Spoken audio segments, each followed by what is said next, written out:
आज हमारा मैग्नेटिज्म का लास्ट चैप्टर है, मैग्नेटिज्म का लास्ट लेक्चर है, दैट इज लेक्चर नंबर 14 और आप हेडिंग डालेंगे moving coil galvanometer. Moving coil galvanometer. आज की क्लास में हम लोग मूविंग कॉइल गैल्वेनोमीटर क्या होता है और मूविंग कॉइल गैल्वेनोमीटर किस प्रकार से काम करता है, और उसके बाद दो और छोटे-छोटे कॉन्सेप्ट है, that is how to convert a galvanometer into an ammeter and how to convert a galvanometer into a voltmeter. इतना हमें करना है।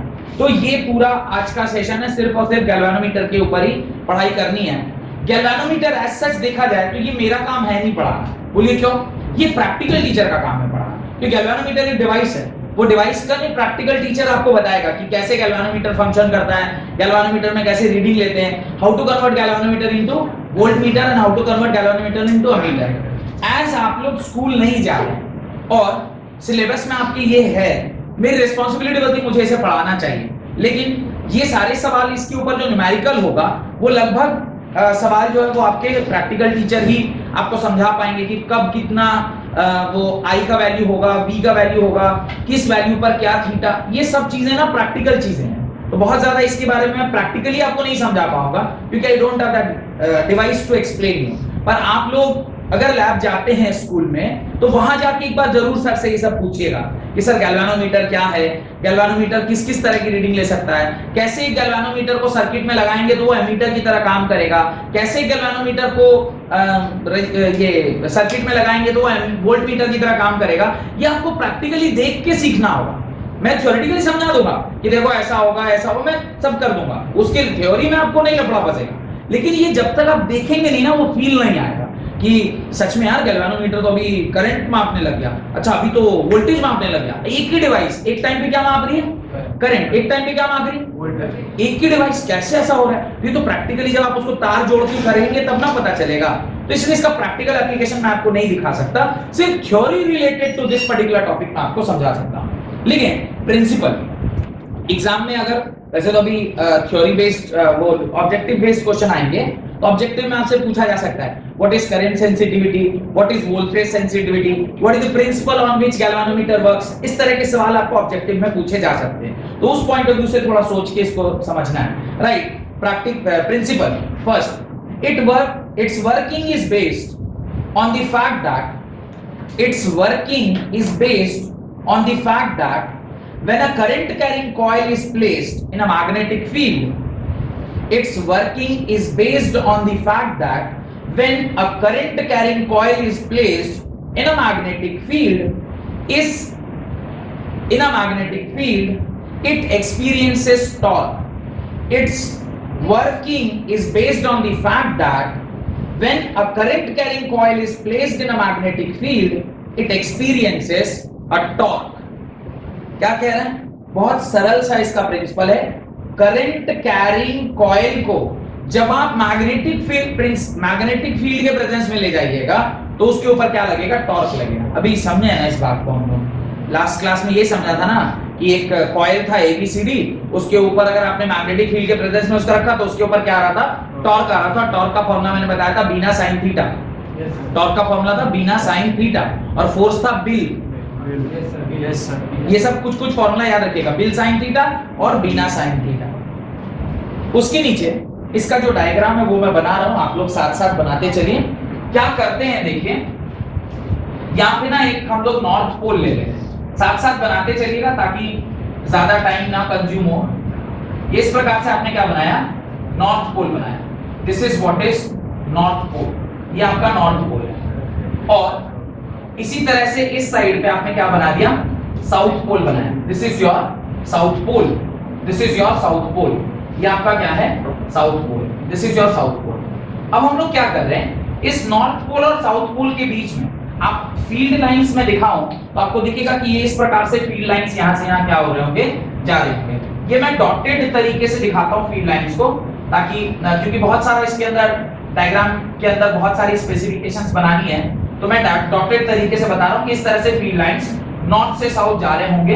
अच्छा, ये मैंने अभी कभी आपसे बताया होगा कि जब कभी भी किसी फील्ड के बीच में आप सॉफ्ट आयरन कोर को डालेंगे, सॉफ्ट आयरन कोर, तो ये मैंने कहां बताया होगा? मैं बताता हूं, मैंने सोलोनॉइड में बताया होगा कि अगर आप उसके अंदर सॉफ्ट आयरन कोर डालेंगे। सॉफ्ट आयरन कोर एक फेरोमैग्नेटिक सब्सटेंस होता है। फेरोमैग्नेटिक सब्सटेंस होने की वजह से उसका जो मैग्नेटिक प्रॉपर्टी है वो बहुत अच्छा होता है। मैंने 5 तरह का मटेरियल पढ़ाया था ना सॉलिड स्टेट में, कौन कौन सा? Paramagnetic, next ferrimagnetic, sorry diamagnetic, ferromagnetic, anti ferromagnetic and फेरीमैग्नेटिक।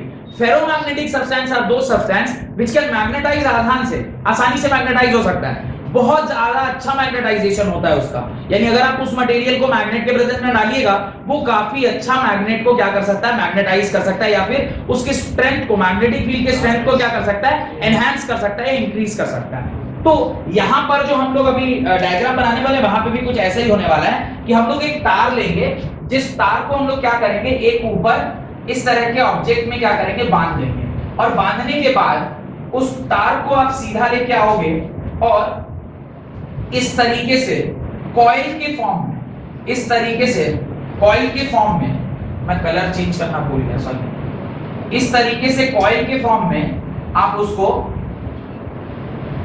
ऐसे, आप कॉइल के फॉर्म में उसको यहां पर डाल दोगे। यहां पे जब आप कॉइल के फॉर्म में डालोगे तो ये कॉइल करंट कैरिंग कॉइल हो गया, इस तरह से ये करंट कैरिंग कॉइल हो गया।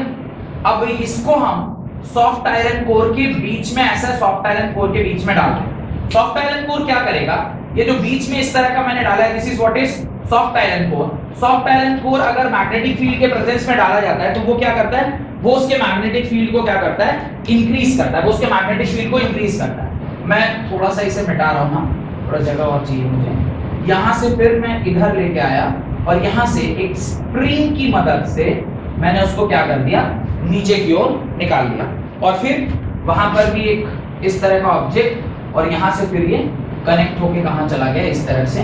वो पूरी सर्किट कंप्लीट होनी चाहिए ना, क्योंकि अगर सर्किट कंप्लीट नहीं होगी तो फिर काम होना मुश्किल हो जाएगा। तो इस प्रकार से हमने सर्किट को कंप्लीट कर दिया।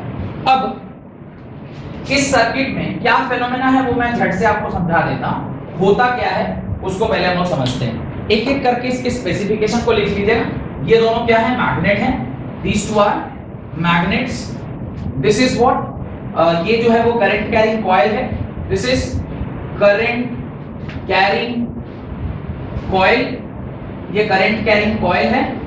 और दिस इज स्प्रिंग जो कि rotational torque, rotational TATIONL, rotational torque create करेगा, रोटेशनल टॉर्क क्रिएट करेगा।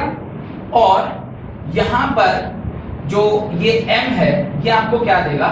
ये आपको रीडिंग प्रोवाइड करेगा। ये आपको क्या प्रोवाइड करेगा?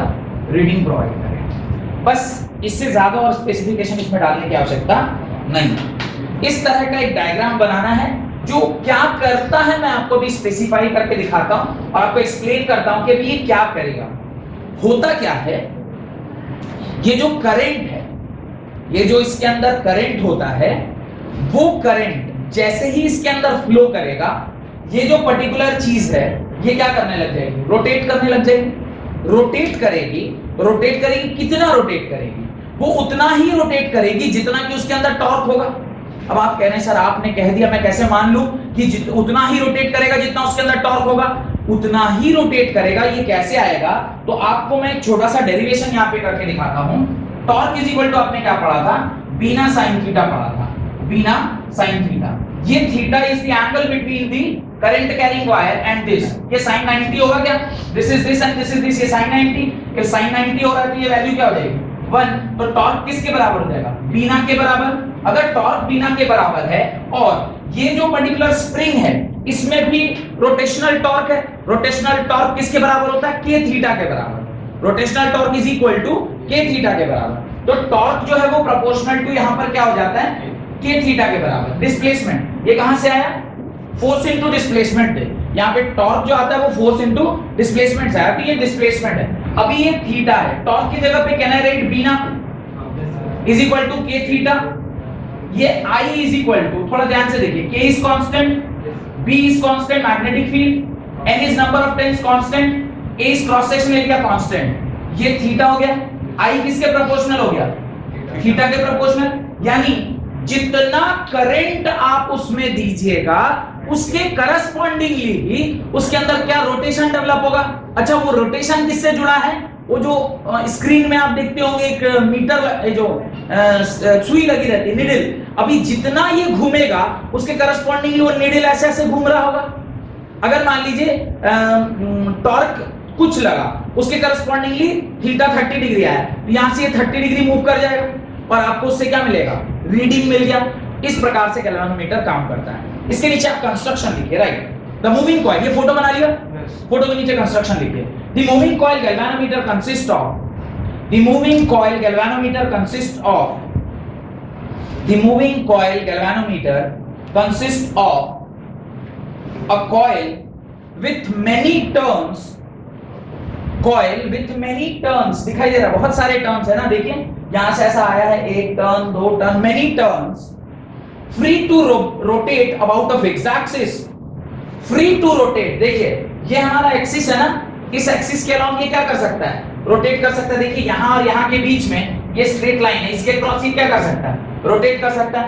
Free to rotate about a fixed axis in a uniform magnetic field, इसलिए मैंने फील्ड लाइन कैसा बनाया, देखिए फील्ड लाइन कैसा बनाया, straight line, straight line means uniform magnetic field. The moving coil galvanometer consist of a coil with many turns free to rotate about a fixed axis in a uniform radial magnetic field, full stop. There is a cylindrical soft iron core, there is a cylindrical soft iron core, जिसका specify करना मैं भूल गया, this is cylindrical soft iron core, soft iron core, ये cylindrical soft iron core है which not only makes the field radial, which not only makes the field radial but also increases the strength of magnetic field, which not only makes the field radial but also increases the strength of magnetic field, full stop. Strength of magnetic field, full stop. When a current flows through the coil, when a current flows through the coil, a torque acts on it, a torque acts on it, torque उसके ऊपर क्या करता है, काम करता है। कैसे काम करता है वो अभी मैं आपको दिखाता हूं। आप लिखेंगे उसके नीचे, डेरिवेशन स्टार्ट करें। Total restoring torque produced is, total, ये स्प्रिंग लगा, स्प्रिंग क्या करेगा, रीस्टोरिंग टॉर्क क्रिएट करेगा, क्योंकि अगर एक बार ऐसे घूम गया तो फिर वापस भी आएगा ना, ये जो तार ऐसे गया, जैसे करंट छोड़िएगा क्या होगा, जीरो को आएगा। ये जो वापस आ रहा है ये किसकी वजह से, अच्छा, what is the difference between a voltmeter and ammeter and a galvanometer. Galvanometer का जीरो किधर फंसेगा, बीच में, वो नेगेटिव भी मूव करता है और पॉजिटिव भी, whereas ammeter and voltmeter starts from zero itself, वो वन साइडेड होता है, it is in both directional, ये दोनों डायरेक्शन मूव करता है। तो गैल्वेनोमीटर का जीरो इधर है, अभी जिस तरफ उसको रोटेशन मिलेगा वो पीछे भी जा सकता है और आगे भी जा सकता है। तो यहाँ पे जो टॉर्क है, total restoring torque produce is equal to K theta, देखिए total restoring torque is equal to K theta, and deflecting torque किसके बराबर है, बिना साइन थीटा के बराबर। बिना साइन थीटा नहीं करिएगा, बिना साइन अल्फा कर लीजिए, because theta and alpha will be confusing in nature. ये लिखिएगा बिना साइन अल्फा, अब मैं लिखवा दूंगा what is alpha. Alpha is the angle between magnetic field and current carrying wire. Alpha is the angle between, alpha जो है वो B का और इसके बीच का, करंट के बीच का एंगल है, और ये दोनों आपस में परपेंडिकुलर है, तो अल्फा कितना होगा, 90 degree. Alpha is equal to 90 degree, और साइन अल्फा किसके बराबर होगा, 90 डिग्री के बराबर, सॉरी साइन अल्फा यानी साइन 90 किसके बराबर होगा, 1 के बराबर, इसलिए ये वैल्यू को हमने क्या कर दिया, 1 कर दिया। Got it. Alpha is the angle between magnetic field and current, ठीक है। तो अभी दो टॉर्क आपको पता चल गया, कौन कौन सा, restoring torque and the torque produce, deflecting torque, दोनों एक ही इंस्ट्रूमेंट में प्रोड्यूस हुआ है, तो आपस में दोनों टॉर्क सेम ही होना चाहिए भाई, जितना डिफ्लेक्ट हो रहा है उतना ही तो रिस्टोर होगा, तो दोनों टॉर्क बराबर है। इसमें एक असम्पशन क्या है, ये जो स्प्रिंग है इसमें जो लॉस हो रहा है उसको हम कंसीडर नहीं कर रहे हैं, स्प्रिंग में जो लॉस हो रहा है उसको हम कंसीडर नहीं कर रहे हैं, तभी आप डायरेक्टली लिख रहे हैं कि ये इसके बराबर, we are not considering the loss. तो अगर कुछ प्रैक्टिकल में ऐसा क्वेश्चन पूछ दे कि क्या दोनों टॉर्क एकदम एग्जैक्टली बराबर होगा, नहीं, कुछ लॉस रहता है। अगर वो आपसे लॉस के बारे में ही पूछना चाहता है तो वो लॉस को आप कंसीडर करना होगा। तो फिर आपको वो दिया रहेगा सवाल में कि लॉस इतना हो गया, उसको ऐड कर लीजिएगा तो फिर दोनों बराबर इसके हो जाएगा। ठीक है, लिखें आगे। तो वो restoring torque is equal to deflecting torque, उसके नीचे आप लिखिए restoring torque is equal to deflecting torque, और that restoring torque into deflecting torque को जब आप बराबर करिएगा, एक तो आता है torque is equal to B ना, और एक जगह टॉर्क किसके बराबर आ रहा है, के थीटा के बराबर। इसको आप इक्वेट कर दीजिए। जब आप इसको इक्वेट करिएगा फॉर्मूला बनेगा I is equal to K times B N A into theta. I is equal to, इसको आप जी थीटा लिख दीजिए, I is equal to what, G theta, where G is what, G is galvanometer constant, where this G is what, galvanometer constant। galvanometer के device में जो constant आया उसको हमने क्या बोल दिया, galvanometer constant बोल दिया। It is known as galvanometer constant। और यहीं से मुझे पता चला करंट किसके प्रोपोर्शनल है, current is proportional to theta, यानी जितना वो रोटेट करेगा, जितना आप करंट दीजिएगा उतना ही वो क्या करेगा, रोटेट करेगा, और जितना रोटेट करेगा उसके करस्पॉन्डिंगली वो नीडल क्या करेगा, मूवमेंट दिखाएगा, और आपको रीडिंग मिल जाएगी। Got it? लिखें उसके नीचे लिखें that is I is theta is proportional to I, that is theta is proportional to I। it means that deflection produced, it means deflection produced is proportional to current flowing through the galvanometer। deflection produced is proportional to the current flowing in the galvanometer। कि उतना ही जितना current जाएगा उतना ही उसके अंदर क्या होगा, deflection आएगा, और जितना डिफ्लेक्शन आएगा उतना ही गैल्वेनोमीटर का वो सुई घूमेगा, और जितना घूमेगा आपको पता चल जाएगा भाई कितना इसका रीडिंग है। Got it? सब हेडिंग डालें, करंट सेंसिटिविटी, करंट सेंसिटिविटी, इसमें मैं डाल रहा हूं current sensitivity. What is current sensitivity? पहले तो इसका मतलब समझते हैं कि सेंसिटिविटी का मतलब क्या। सेंसिटिविटी का मतलब है, कई बार आप देखे होंगे अपने क्लासरूम में भी कुछ ऐसे बच्चे रहते हैं, उसको थोड़ा सा भी मजाक करिए तो तुरंत गुस्सा हो जाता है। ऐसे रहते हैं ना, कुछ 4-5 दोस्तों के बीच में एक ऐसा दोस्त रहेगा, उसको हल्का भी मजाक करिए ना फट से गुस्सा हो जाएगा, अबे मेरे साथ मत किया करो सर, एकदम तुरंत वो ना मैंने हाइपर हो जाएगा पूरा। और कितना ऐसा दोस्त रहेगा कि उसको कुछ भी बोलिए तो वो सब चिल, मतलब ठीक है ना, अरे यार हाँ ठीक है चल कोई, ऐसा भी आप दोस्त रहता है। आप लोग देखे होंगे आपस में आप लोग का इस तरह का दोस्ती रहता है। तो एक दोस्त जो बहुत ज्यादा मतलब तुरंत उखड़ने वाला दोस्त है, उसको बोलेंगे सेंसिटिव फ्रेंड। वो हल्के छोटे मोटे इशू को भी लेके बहुत बड़ा इशू बना सकता है। और जो एक दूसरा दोस्त था आपका, वो बहुत ज्यादा सेंसिटिव नहीं है, उसका लेट इट गो अप्रोच है। अब क्या झूठ मूठ के लड़ाई करना है, दोस्त ये बोल दिया, ऐसा लेट इट गो अप्रोच। और ये कहना नहीं तुम कैसे बोल दिया, तुम मेरे को कैसे बोला, तो हिम्मत कैसे हो गई, ऐसे जैसे कि ये प्रधानमंत्री था इसको कोई गाली दे दिया। जो एक्चुअल प्रधानमंत्री उसको सब लोग दे रहे हैं, फिर भी उसको कोई फर्क नहीं पड़ रहा, और ये ऐसे बमक रहा है सच में प्रधानमंत्री इसको कोई बोल दिया। तो समथिंग ऑन दैट, वो सेंसिटिव है और एक सेंसिटिव नहीं है। Coming to galvanometer, current sensitivity means छोटा सा छोटा करंट भी वो सेंस कर लेगा, छोटा करंट भी सेंस कर लेगा, तो उसकी करंट सेंसिटिविटी ज्यादा है। अच्छा 1 एम्पीयर करंट पार हो गया, नो आइडिया, सेंसिटिविटी वैल्यू ना के बराबर, करंट पास कर गया 5 एम्पीयर से कम में तो उसको कुछ होता ही नहीं। वैसा डिवाइस जिसकी सेंसिटिविटी ज्यादा है, 5 एम्पीयर तक भी उसको सेंस नहीं हो पा रहा है, और कुछ डिवाइस ऐसा है कि ना 1 मिली एम्पीयर भी सेंस कर लेगा। That is the formula of current sensitivity. अच्छा डिवाइस कौन, जो ज्यादा सेंस करे, छोटे से छोटे करंट को भी पकड़ ले। खास करके जब आप इलेक्ट्रॉनिक डिवाइसेस में काम कर रहे होते हैं, there you require sensitive current devices. हल्का सा भी डिफ्लेक्शन आए तो लगना चाहिए कि कुछ हुआ। और जब आप ये इलेक्ट्रिक करंट में काम करते हैं, यहाँ पे तो 5 एम्पीयर 10 एम्पीयर 15 एम्पीयर इस तरह का है, तो वहां पे अगर आपका सेंसिटिविटी थोड़ा लो भी है, बहुत छोटा सा करंट को क्या हम करेंगे जान के।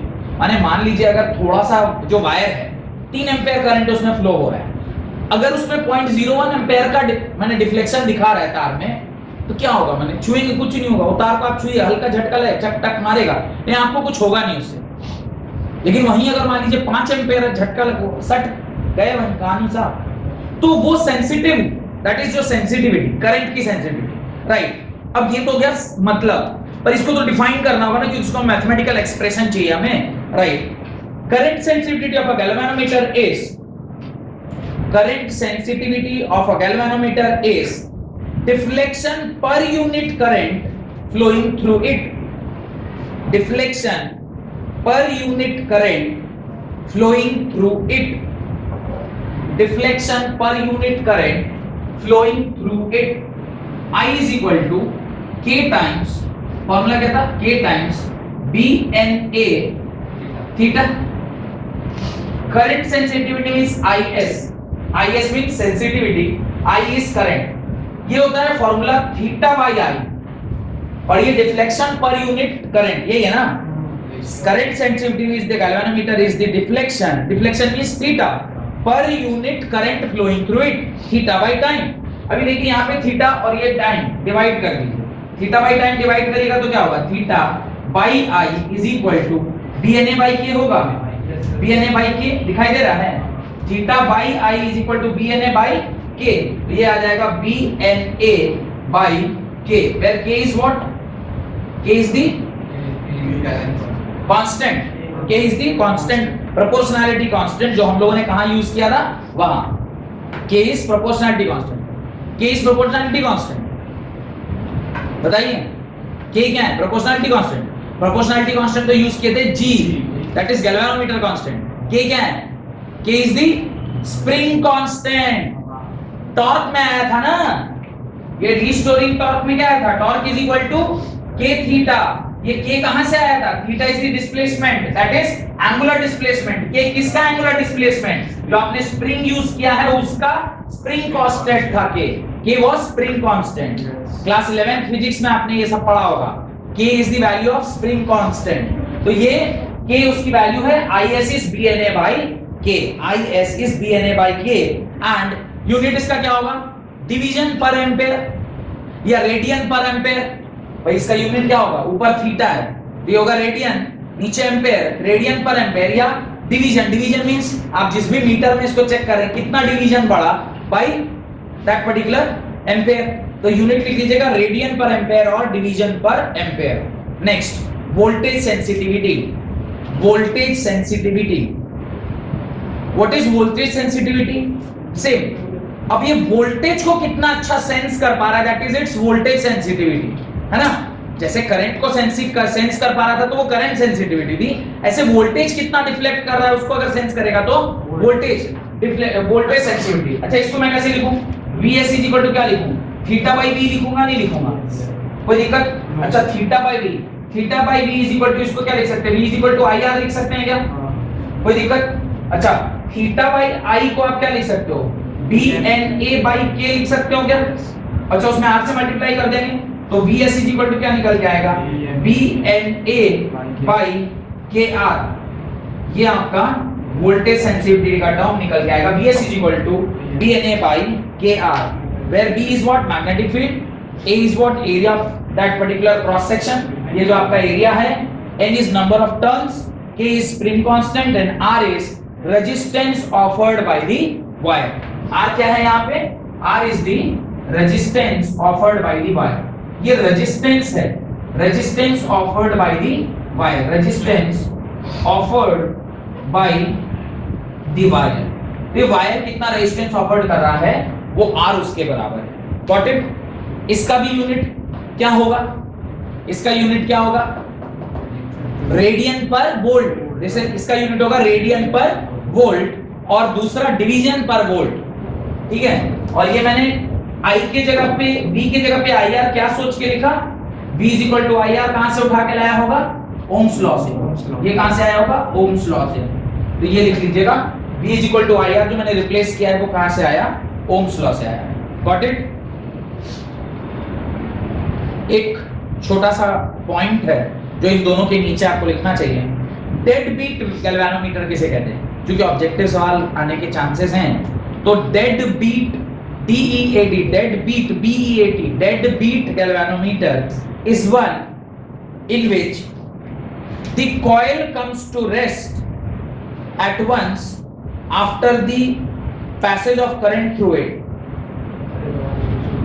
Dead beat galvanometer is one in which the coil comes to rest at once after the passage of current through it. After the passage of current through it. Dead beat galvanometer. Full stop. The deflection can be noted in no time. Deflection can be noted in no time. क्या मतलब है? जितना current आपने डाला है सीधे वहीं जाके आपका मीटर रुक जाएगा। ऐसा नहीं होगा कि ग्रेजुअली बढ़ता जा रहा है, फिर थोड़ा ऐसे डिफ्लेक्ट होगा, फिर कहीं रुकेगा, तब आप उसको मेजर करिएगा। सीधे आपने करंट डाला, ठक करके वो एक जगह में जाके रुक गया, विद इन नो टाइम आपको पता चल गया कि वो कितना उसका करंट उसके अंदर क्रॉस कर रहा है। इस तरह के गैल्वेनोमीटर को आप क्या बोलेंगे? Dead beat galvanometer. ऑब्जेक्टिव में इस तरह का सवाल आपसे पूछा जा सकता है। हेडिंग डालें, conversion of galvanometer to ammeter. Conversion of galvanometer to emitter. Conversion of galvanometer to emitter. Emitter का काम क्या होता है? What is the job of an emitter? Current को मेजर करना। अच्छा, अब कब किसी करंट को आप क्या करिएगा? मेजर करिएगा। जब, हाँ क्या करें दोस्त? जीरो रेजिस्टेंस, माने कम रेजिस्टेंस हो। लिखिए, to convert a galvanometer into ammeter, its resistance need to be lowered. ये डायग्राम मिटा दूं जो मैंने बोर्ड पर बनाया है? मिटा रहा हूं। चलिए, इन ऑर्डर टू कन्वर्ट, क्या बोला मैंने बताइए? To convert a galvanometer into ammeter, its resistance need to be lowered. Its resistance need to be lowered. आप उसके रेजिस्टेंस को क्या कर देंगे? कम कर देंगे, जो कि सोवेन अभी कह रहा था कि उसका रेजिस्टेंस जीरो कर देंगे। लोअर, कम कर देंगे। जीरो तो संभव नहीं है, वायर होगा तो कुछ ना कुछ रेजिस्टेंस दिखाएगा, कम कर देंगे। So that maximum current can pass through it, so that maximum current can pass through it, maximum current can pass through it. उसके थ्रू ज्यादा से ज्यादा क्या करना चाहिए? करंट पास करना चाहिए। And it can give the exact reading, and it can give the exact reading. तो आप एकदम एग्जैक्ट रीडिंग वहां से क्या कर सकते हैं? पा सकते हैं कि कितना वो करंट वहां से क्या होगा? गया होगा। अब देखते हैं कैसे आप किसी गैल्वेनोमीटर को किसमें कन्वर्ट करते हैं? एमीटर से। देखिए, ये आपका गैल्वेनोमीटर है, दिस इज योर गैल्वेनोमीटर। अब ये ऐसा, जो करंट गैल्वेनोमीटर से क्रॉस करता है उसको हम आईजी बोलते हैं। आप क्या करेंगे?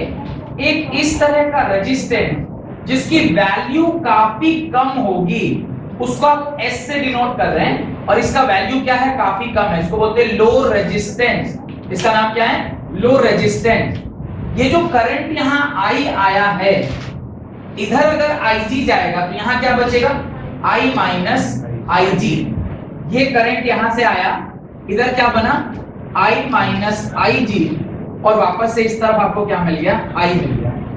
जब आप इस गैल्वेनोमीटर के पैरेलल को ही शंट बोलते हैं। शंटिंग एक वर्ड है जो आप इलेक्ट्रिकल लैंग्वेज में भी यूज करते हैं, और जिन लोगों के पिताजी या कोई घर में रेलवे में होगा, और वो भी रेलवे में क्या होगा? लोको पायलट अगर हुआ तो उन लोगों को पता रहता है कि रेल शंटिंग लाइन में खड़ी है। शंटिंग लाइन मतलब मेन राइट से उसको पैरेलल लाइन में लाके खड़ा कर दिया गया है। कभी आप देखते होंगे ना, राजधानी वगैरह जब क्रॉस करती है तो जो लोकल ट्रेन होती है उसको क्या कर देते हैं? शंटिंग लाइन में डाल देते हैं। राजधानी क्रॉस हुई, शताब्दी क्रॉस हुई, पुरुषोत्तम एक्सप्रेस, सारी जो एक्सप्रेस ट्रेन है क्रॉस कर जाती है, उसके बाद ओ जो लेट ट्रेन है या फिर जो लोकल ट्रेन है उसको बाद में छोड़ा जाता है। So the shunting line, parallel line is known as shunting line, railway station में एक शंटिंग लाइन रहती है ना, यहाँ पे लाके आप उसको खड़ा कर सकते हैं। वैसे ही हमने क्या किया, इसको एक शंटिंग लाइन डाला। लो रेजिस्टेंस होने का क्या मतलब होता है, पूरा का पूरा करंट उसके थ्रू क्या होगा, पास करेगा। अगर पूरा का पूरा करंट किसी डिवाइस के थ्रू पास कर जाए तो उसको रीड कर लेगा। पूरा का पूरा करंट अगर किसी डिवाइस के थ्रू पास कर जाए तो उसको क्या करेगा, रीड करेगा। और जैसे ही उसको रीड करेगा तो एमीटर का काम क्या होता है, एमीटर का यही काम होता है कि वो जो भी करंट उसके थ्रू क्रॉस कर रहा है उसको वो क्या कर ले, रीड कर ले। अब इस यहां से जो करंट आया है उसके बाद दो रास्ते हैं, एक इधर और एक इधर। यहां का रेजिस्टेंस अगर लो है तो ये पूरा का पूरा करंट यहां से क्या हो जाएगा, क्रॉस करेगा। और जैसे ही करंट यहां से क्रॉस करेगा गैल्वेनोमीटर उसको क्या कर देगा, क्योंकि गैल्वेनोमीटर में जो करंट गया है वो उतना ही डिफ्लेक्शन दिखाएगा जितना उसके अंदर करंट पास हुआ होगा।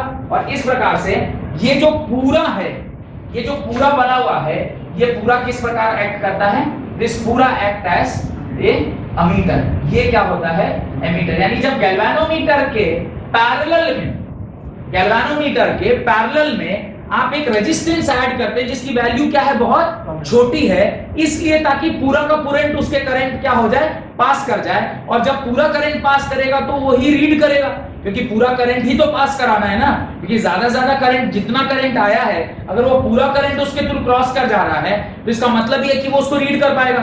अभी वो पूरा करंट को क्रॉस कराने के लिए आपने क्या किया, उस गैल्वेनोमीटर के साइड में क्या लगा दिया, shunting line. Shunting line means parallel line, जिसमें इतनी छोटी रेजिस्टेंस दे दी कि वो जैसे ही करंट आया उसको एक रास्ता मिल गया, वो पूरा का पूरा करंट क्या हो गया, क्रॉस कर गया। जैसे ही पूरा का पूरा करंट क्रॉस हुआ गैल्वेनोमीटर ने उसके करस्पॉन्डिंगली क्या दिखा दिया, डिफ्लेक्शन दिखाया, और आपको पता चल गया कितना करंट वहां से क्रॉस किया।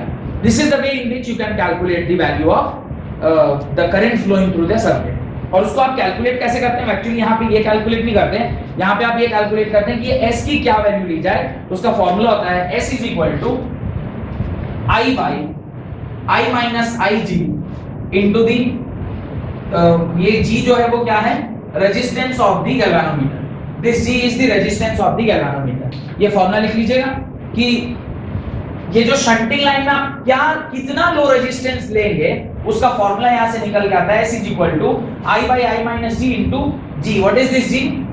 This G is resistance of the galvanometer. लिख लीजिएगा, I is the total current in the circuit, I is the total current in the circuit, IG by I minus G है, ठीक है। I is the total current in the circuit, G is the resistance of galvanometer, G is the resistance of the galvanometer, S is resistance of the shunt, S is the resistance of the shunt, SHUNT shunt, IG is current through the galvanometer, IG is current through the galvanometer। अभी एक सवाल करेंगे, उससे आपको ज्यादा अच्छा clarity आएगा, क्योंकि देखिए ये सब चीज प्रैक्टिकल चीज है। मैंने स्टार्टिंग में आपसे बताया कि ये प्रैक्टिकल चीज है, पर जो थ्योरेटिकल एस्पेक्ट है कि एमीटर रीडिंग कब देगा, जब उसके थ्रू पूरा का पूरा करंट क्या होगा, पास कर जाएगा। आप देखिए यहां से अगर करंट हम आई दे रहे हैं तो इस साइड अगर मुझे आई बिना किसी रुकावट के मिल पा रहा है, इसका मतलब है कि ये थ्रू गैल्वेनोमीटर क्रॉस किया। गैल्वेनोमीटर या एमीटर किसको बोलेंगे, इस पूरे को क्या बोलेंगे, अमीटर बोलेंगे। यानी एक ऐसी रास्ता हमने दे दिया जहां पर जो उसका रेजिस्टेंस है वो इतना कम है कि पूरा का पूरा करंट वहां से क्या हो गया, पार कर गया। और आईजी की वैल्यू बहुत छोटी, न के बराबर, सिर्फ उतना ही जितना करस्पॉन्डिंगली डिफ्लेक्शन दिखाने के काम आ जाए। क्वेश्चन लिखिए, a galvanometer of resistance 15 ohm, a galvanometer of resistance 15 ohm gives full scale deflection. A galvanometer of resistance 15 ohm gives full scale deflection for the current of 2 milliampere. Full scale deflection for the current of 2 milliampere. Calculate the shunt resistance. Calculate the shunt resistance needed to convert it to an ammeter of range 0 to 5 ampere. Calculate the shunt resistance needed to convert it to an ammeter of range 0 to 5 ampere. 0 to 5 ampere. आप calculate the shunt resistance, S की value आपको calculate करनी है, needed to convert it to an ammeter of range 0 to 5 ampere. देखिए आपको IG की value दी गई है, IG कितना दिया गया? 0.2 मिली एम्पेयर, ऐसा कुछ बोला है ना उसने, 2 मिली एम्पेयर। आपको ये कितना दिया गया? 2 मिली एम्पेयर। अच्छा, आपको कैपिटल G का वैल्यू भी दिया हुआ है। रेजिस्टेंस ऑफ द गैल्वेनोमीटर पता है क्या? Capital G, the galvanometer of resistance 15 ohm. Even you know this 15 ohm also. S you need to calculate. Capital I आपको पता है क्या? कैसा मीटर बनाना है आपको? 0 to 5 एम्पेयर के रेंज का मीटर आपको बनाना है। बस इसमें आप सारी वैल्यू पुट कर दीजिए।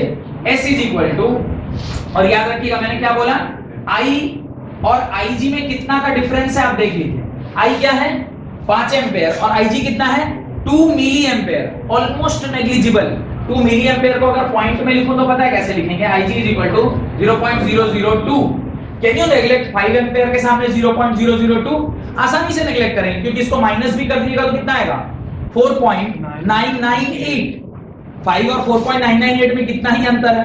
न के बराबर। IG कितना है? 0.002 whole divided by I minus IG is 4.998 into 15। इसको जब आप सॉल्व करते हैं तो जो वैल्यू आती है दैट इज 0.006 ओम। 0.006 ओम। ये 0.006 ओम क्या है? This is the resistance of shunting line. वो इतना छोटा है कि 4.998 एम्पीयर करंट वहां से क्रॉस कर गया। और एमीटर एक ऐसा डिवाइस होता है जिससे ज्यादा से ज्यादा करंट क्रॉस करे तो वो उसको क्या करेगा? मेजर करके आपको रीडिंग दे देगा। इसीलिए शंटिंग लाइन का रेजिस्टेंस यहां पे हम लोग क्या रखते हैं? लो रखते हैं। कितना लो? एक प्रैक्टिकल एग्जांपल आपने देखा जहां पे वैल्यू इसकी कितनी आ रही है? 0.006 एम्पीयर, सॉरी 0.006 ओम के बराबर आ रही है। हेडिंग डालें, conversion of a galvanometer to voltmeter. Conversion of a galvanometer into a voltmeter. ये एक फार्मूला मिटा रहा हूं, conversion of a galvanometer into a voltmeter. अब देखिए, एक वोल्टमीटर बनाने के लिए क्या कॉन्सेप्ट मैंने आपको पहले बताया है वो मैं आपको चाहता हूं पहले आप देखें। मैं जब कभी भी किसी वायर से रेजिस्टेंस कैलकुलेट करा, वायर का रेजिस्टेंस अगर मेरे को पता है और मैं चाहता हूं कि ये I करंट पास कर रहा है तो 20 के क्रॉस कितना होगा? I into R। अच्छा, यहां पे अगर मैं वोल्टमीटर पैरेलल में लगा रहा हूं तो ये जो करंट यहां से आ रहा होगा इसके दो रास्ते होंगे। एक क्या होगा? एक यहां पर आएगा I। अब इसको मैं बोल रहा हूं I1 और इसको मैं बोल रहा हूं IB। Can I right I is equal to I1 plus IB। अगर मैं चाहता हूं कि I जो है वो अप्रोक्सीमेटली I1 के बराबर हो जाए, वो तभी होगा जब IB क्या हो जाएगा? 0। IB means the voltage of the current flowing through the voltmeter must be 0। Current voltmeter का कब 0 होगा? जब उसका रेजिस्टेंस इतना हाई हो जाए कि उसके थ्रू करंट पास ही ना हो, तभी ना 0 होगा। अब मैं क्या चाहता हूं? मैं चाहता हूं कि गैल्वेनोमीटर किसमें कन्वर्ट हो जाए? एक गैल्वेनोमीटर किसमें कन्वर्ट हो? वोल्टमीटर में। अब जब मैं गैल्वेनोमीटर को वोल्टमीटर में कन्वर्ट करना चाहता हूं तो इसमें मैं एक रेजिस्टेंस लगाऊंगा।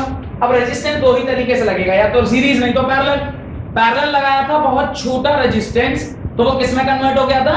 एमीटर में। अभी मैं क्या चाहता हूं, ये गैल्वेनोमीटर से करंट पास होना चाहिए कि नहीं पास होना चाहिए? नहीं पास होना चाहिए। क्यों? क्योंकि इसी से ना मैं वोल्टमीटर बनाऊंगा और वोल्टमीटर में मैं करंट को पास होने नहीं देना चाहता हूं। तो यहां पे जो रेजिस्टेंस लगाऊंगा उसकी छोटी वैल्यू लूंगा या बहुत बड़ी वैल्यू लूंगा? इतनी बड़ी वैल्यू ले लो कि करंट यहां से कभी क्रॉस ना करे। तो यहां पर जो आपने R लिया है उसकी वैल्यू बहुत ज्यादा होनी चाहिए और तब जो डिवाइस बन के आएगा उसको आप क्या बोलोगे? This is only called as voltmeter. Galvanometer के सीरीज में जब आप एक रेजिस्टेंस लगाते हैं जिसकी वैल्यू बहुत ज्यादा होती है तब वो किस में कन्वर्ट हो जाता है? एक वोल्टमीटर में कन्वर्ट हो जाता है। बात समझ में आ रही है? लिखिए, to convert a galvanometer into a voltmeter, to convert a galvanometer into a voltmeter, its resistance need to be increased. To convert a galvanometer into a voltmeter, its resistance need to be increased so that there is no potential drop across it, so that there is no potential drop across it. हम तो यही चाहते हैं ना कि नीचे वाले wire से कुछ भी करंट ना फ्लो करे, ताकि नीचे अगर करंट नहीं फ्लो करेगा तो सारा का सारा करंट कहां से फ्लो करेगा? ऊपर से फ्लो करेगा, और ऊपर से फ्लो करेगा उसको रेजिस्टेंस के साथ मल्टीप्लाई करेगा तो क्या मिल जाएगा? वोल्टेज। उसी वोल्टेज को तो वोल्ट मीटर मापेगा। Got it? लिखिए, to convert a galvanometer into a voltmeter, its resistance need to be increased so that there is no potential drop across it, because no potential drop across it, because with high resistance no current passes through it. With high resistance no current passes through it, full stop. A high resistance is connected to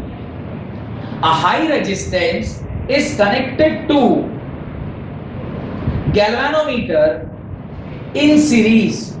A high resistance is connected to galvanometer in series.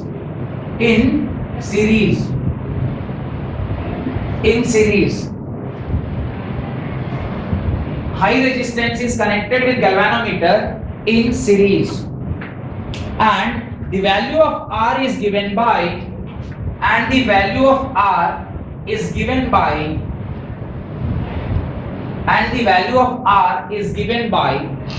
is equal to V minus Ig. R is equal to V by Ig minus capital G.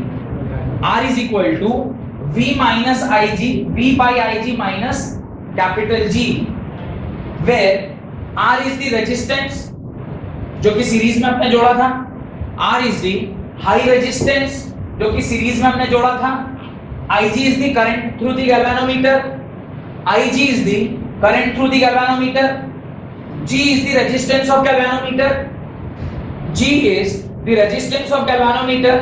and R is और क्या रहेगा? V रहेगा। V is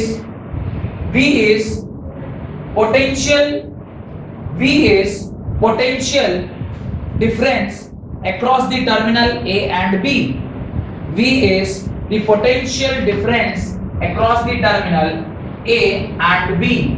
A और B जो point है इसके बीच का जो पोटेंशियल डिफरेंस है उसे ही आप क्या बोलते हैं? B बोलते हैं। इस प्रकार से आप उस हाई रेजिस्टेंस की वैल्यू क्या कर सकते हैं? कैलकुलेट कर सकते हैं। अगर न्यूमेरिकल आएगा तो ये दोनों जो फॉर्मूला मैंने लिखवाया है, एक ये और एक और लिखवाया है, वो दोनों फॉर्मूला ध्यान रखिएगा। और कॉन्सेप्चुअल सवाल पूछा जाएगा तो ये पूछा जाएगा कि जब कभी भी आप गैल्वेनोमीटर को एक एमीटर में बदलते हैं तो क्या करना चाहिए? एक शंटिंग पैरेलल एक क्या ज्वाइन कर देना चाहिए रेजिस्टेंस, जिसकी वैल्यू काफी कम हो ताकि पूरा का पूरा करंट उसके थ्रू क्या कर जाए? क्रॉस कर जाए। और जब आप गैल्वेनोमीटर को किसमें कन्वर्ट करना चाहते हैं? वोल्ट मीटर में, तो उसमें आपको क्या करना चाहिए? एक हाई रेजिस्टेंस वायर बगल में जोड़ना चाहिए, सो दैट कि कुछ भी करंट उसके थ्रू क्रॉस ना करे। अगर कोई करंट उसके थ्रू क्रॉस नहीं करेगा तो पूरा का पूरा करंट कहां से क्रॉस करेगा? ऊपर से, और उसमें जो ड्रॉप आएगा वही दोनों पॉइंट पे हम लोग कैलकुलेट करते हैं और हमें पोटेंशियल ड्रॉप एग्जैक्टली मिलके आ जाएगा। Got it? यहां पे आपका ये magnetic moving charges and magnetic chapter खत्म हुआ, मैग्नेटिज्म चैप्टर खत्म हुआ। अगली क्लास से एक नया chapter that is magnetism and matter हम लोग स्टार्ट करेंगे। बहुत बहुत धन्यवाद आज की क्लास अटेंड करने के लिए।